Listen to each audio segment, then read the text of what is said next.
So now let's get right into the review. Before we get into the bot, let's get into the package itself. The packaging. The packaging has a slim through Starscream cover art, which looks really good. I do like how this looks, and it does have black light, whatever code on the bottom. Yeah. I don't really care. The Decepticon insignia right there looks cool. I like that. Transformers War for Cybertron Siege Trilogy. On the back of the box, it just tells you blah blah blah blah blah blah blah blah blah blah, and yeah, Battle Masters. This side of the box, you got a really nice detail of the War for Cybertron Siege line, which starts on every freaking box. We don't need to go over this all the time. Bottom of the box, basically just legal stuff, barcode if you want to really see it. Top of the box, we already seen it. So, let's get the box out of the way and into the figure. Now, let's get straight into the figure itself. Now, Starscream. This Starscream is a little bit different from the regular Starscreams or from G1 Starscreams. This Starscream is based on the Tetrajet design, I can't say that word, sorry, of the War for Cybertron or G1 Starscream. So yeah, if I feel like it, I'm not too lazy, I'll probably just throw up an image somewhere. So yeah, so this Starscream is heavily detailed, and I did customize this somewhat to make the battle details a little bit more, I don't know, stand out a little bit more so they're not just all bland in one place, because in my opinion, it needed more or it didn't need any at all, and I don't have any paint to remove it, but I do have paint that didn't match the same exact color of the Starscream battle effects it came with, which was good. Now, let's get down to detail itself on the Starscream figure. The Starscream figure does have a lot of detail on him. I'm sorry about my bad lighting. Yeah, I should have thought about that before I got into the review, but like all things I can fix, basically anything with the snap of my fingers. You know what I mean? Please laugh at this joke. So, yeah. Anyway, so the details are pretty good on the Starscream figure. It does have some neat lining. Yeah. Overall, I kind of think he's a little bit more blockier than the rest of the Siege figures. And I kind of do have the same... I don't know. Just the detail, like with the Masterpiece one. For example, let me just have a size comparison with the Siege Megatron. As you can see, Starscream has a lot more lines. He's a lot more detailed than Megatron is, if you can know what I mean. And by this, sorry, my finger just got in the way. Megatron doesn't really have all that much detail throughout his body. Because, well, there's no lines, it's just flat surface, really. And I'm kind of surprised by this. But, so yeah, that's basically it for the detail-wise on Starscream. I do like the battle damage that they did come with it, but I did feel like he needed more. So all the extra gray or gunmetal gray or silver bits you can see is what I have accomplished to do. So, yeah. That's basically it. So now, speaking of comparisons, let's get into comparisons. So Starscream, we got the Megatron. I'm just going to get in my Siege Decepticons, the ones that I do have. So, my custom Siege Thundercracker that I did for another Starscream. If you want to see that review, comment down below. I will be more than glad to provide a review.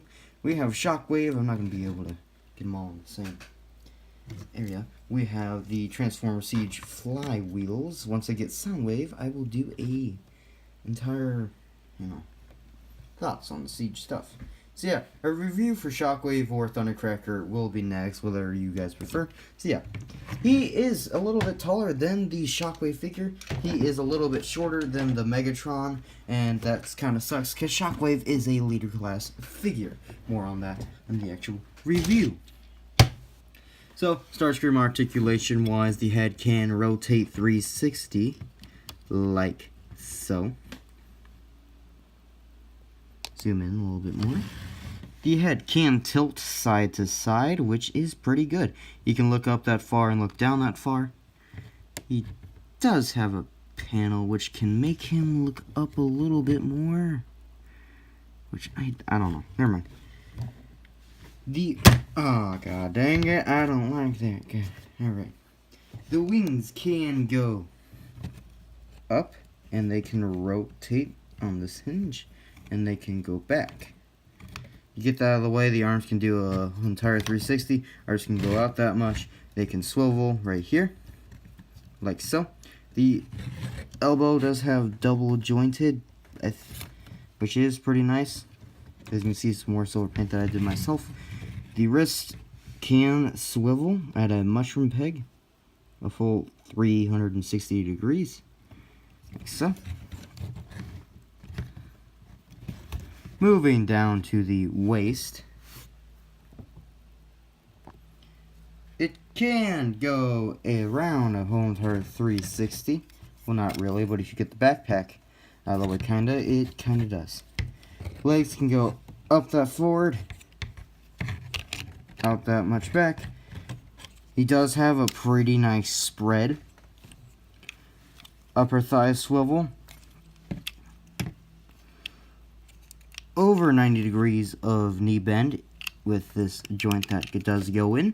And the ankle pivot is pretty good. And yeah, the toes can go in and out, and so can the heel, but that's for more for transformation. So yeah.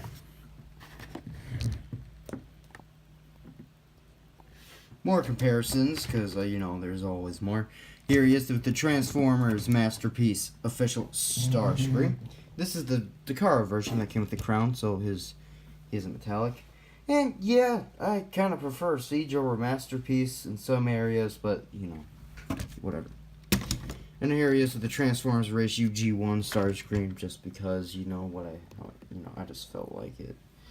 And here he is with the Transformers Combiner Wars Voyager class Motor Master, to give you a sense of scale of how a little bit downscale these Transformers are now. So yeah. One more feature I would like to check out is his light piping. He does have good light piping, as you can see right there, as if I can get my flashlight in there good enough. You can see his eyes lighting up, which is pretty cool. So yeah, just want to point that out. Now let's get into his transformation. First thing you want to do is remove the null rays. You can keep them on, but I just like to take them off to get them out of the way.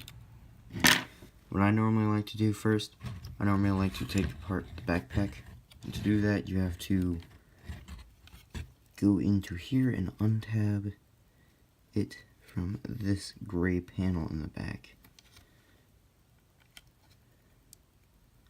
And then what you want to do is there's little tabs in the back right here, and you just want to untab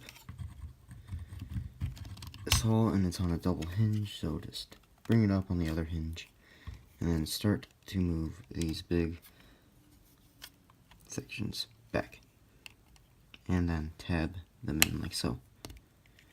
What I normally do is I move the wings completely back so they're out of the way. Then I tab the panel into the back of his head, like so.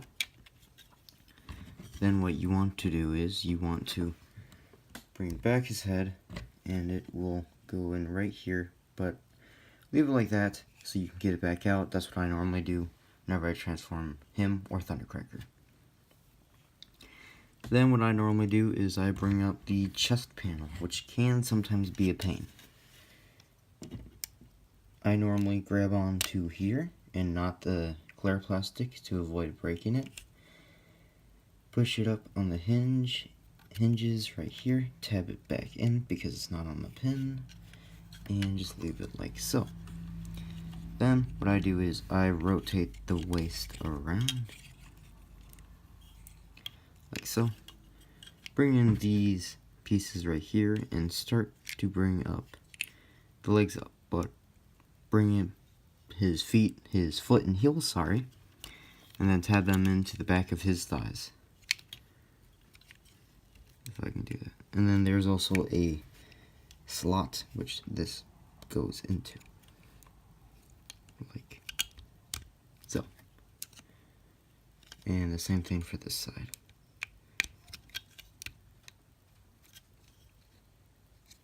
Bring them level to each other. Then what you want to do is use the arm, and then you want to unattach it from each other. Then you want to bring the wrist in and collapse the arm completely onto itself and bring it back up and tab it back in. Then, what do you want to do? You see these two little slots right here? These two pegs will peg into those slots. And you want to move the arm down on the butterfly joint and tab the ports into the slots like so. So the arm is going to be like this, tabbed onto his leg. Same thing with the other side. You undo the entire arm, bring down the wrist, bring in the bicep, put it all together, rotate the arm, and slot it in. Like so. Sometimes it's a little hard to do, and sometimes it's easy to do.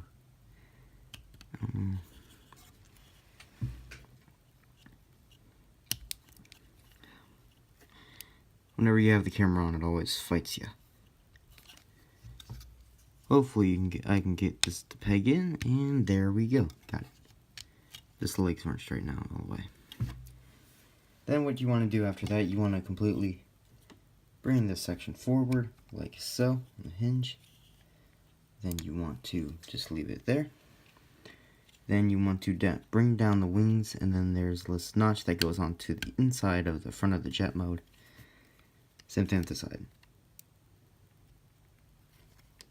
If you can. There we go.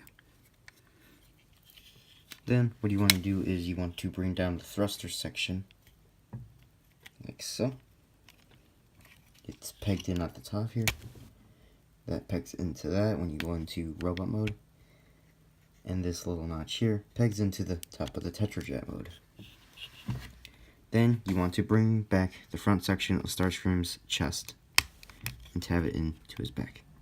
And hopefully it all will stay together like so.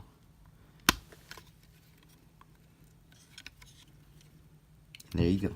There you got him in his Tetrajet mode. Normally some stuff does like to come apart, but you can tab it back in fairly easily. And you also want to tab the wings into the arms. So the features you can do with his jet mode, you can take his null rays and plug them into the bottom of the wings, or the arms, or this port right here. But I normally just plug them in to these ports on the wings because it looks a little bit more natural, and it can act as stands for the jet mode. As you can see here, they help with the stability on the back and lets it lean on to the legs. What else you can do with his null rays, you can take the blast effects from any battle master, or really, and you can give them blast effects from whoever you so wish. Like so. You can also take these and place them into his thrusters to make it look like he's flying, where the thrusters are just going. So yeah, that's basically it for the review of the Transformers War for Cybertron Siege Starscream. If you like this review, please hit that like button. If you wish to see more reviews in the future, let me know, comment down below, and let me know who you want to review next and want me to review next for you guys. Could be Siege Thundercracker, Siege Shockwave, Siege Prowls. So yeah, and I'll see you guys in the next video. Goodbye.